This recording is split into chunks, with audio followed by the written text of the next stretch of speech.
who will tackle about session 6, which is the Gospel. So as we all know, in the New Testament, it talks about the life and ministry of Jesus Christ.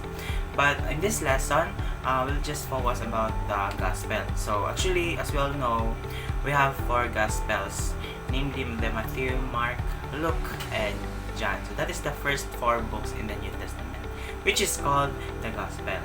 So actually, the first 4 books of the New Testament, which Japhet tells of a biography of Jesus Christ, are generally referred to as the Gospel. So what is Gospel? The word Gospel is derived from the Old English Godspell or Good Findings, which is a translation of the Greek Evangelion or Good News.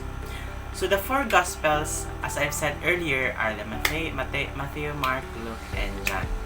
So the names are generally assumed to be those of the writers, although there is no way of ascertaining their authorship with finality, since none of the original books are extant at the time of their compilation, but only copies from copies of the originals. Matthew, Mark, Luke, and John are known names of Jesus' original disciples, and also common Jewish names in those days, which further clouds attempt at determining the book's actual authors. At most, Bible scholars can only make reasonable conjectures based on certain distinct signatures that are assumed to be those of the original writers. 3 books of the Gospels, namely Matthew, Mark, and Luke, have strong similarities in their viewpoint and structure that scholars refer to these books as synoptic Gospels, or in Greek synoptikos, meaning viewing at a glance in English. In tackling the same source theory, scholars agree that the Book of Mark is most likely the source of Matthew's and Luke's documents. Mark is designated as Q or Quill, the German word for source. Mark is the shortest among the 3 books, hence similarities were found in the 2 lead scholars, which is the Matthew and Luke. Gospels come in different styles and form the same way that every storyteller tells stories differently. A close comparison of the synoptic Gospels gives one a picture where the similarities and similarities lie. The common source theory that points to Mark as source document for Matthew and Luke is just an assumption. Nothing on the document would indicate that the material is copied from a single or multiple sources with certainty. Information received variably from any source can be written down according to the writer's own style, which may be subconsciously motivated. Neither the church canon nor ecclesiastical authority has thought about these things in those days. In the early centuries, the church did not have sophistication available at present. The Gospel of John, on the other hand, presents an entirely different genre of writing, and it's a class of its own, sometimes referred to as the spiritual gospel due to its distinct emphasis and insistence the asserting Jesus' divinity. The Gospel of John may be said to have no likeness other than itself. The arrangement of the New Testament beginning with Gospels is not chronological but based on theological importance of the documents. The Gospels tell the story of Jesus Christ and were written around 70 to 90 AD, or roughly 60 years after his death. The Acts of the Apostles was of the same time frame as well. The epistles of Paul were written earlier, which date from the decade between 50 and 60 AD at the time when Paul was involved in missionary work. The remaining books, which can be dated between 90 and 150 AD, reflect the church conditions in the Mediterranean world of the post-apostolic period.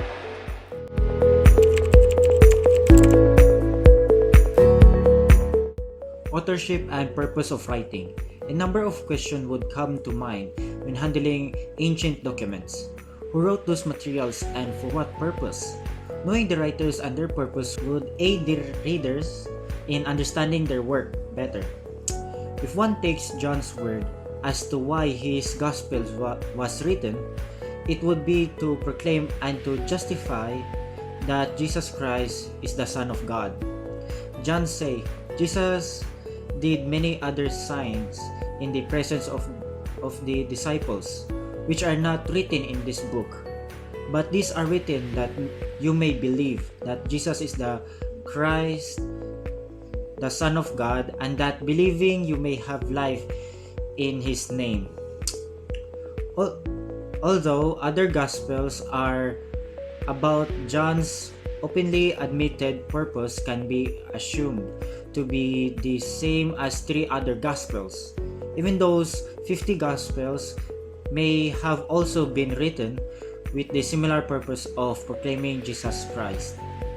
When churches were sprouting in the 1st century AD, the need of written documents about Jesus was high.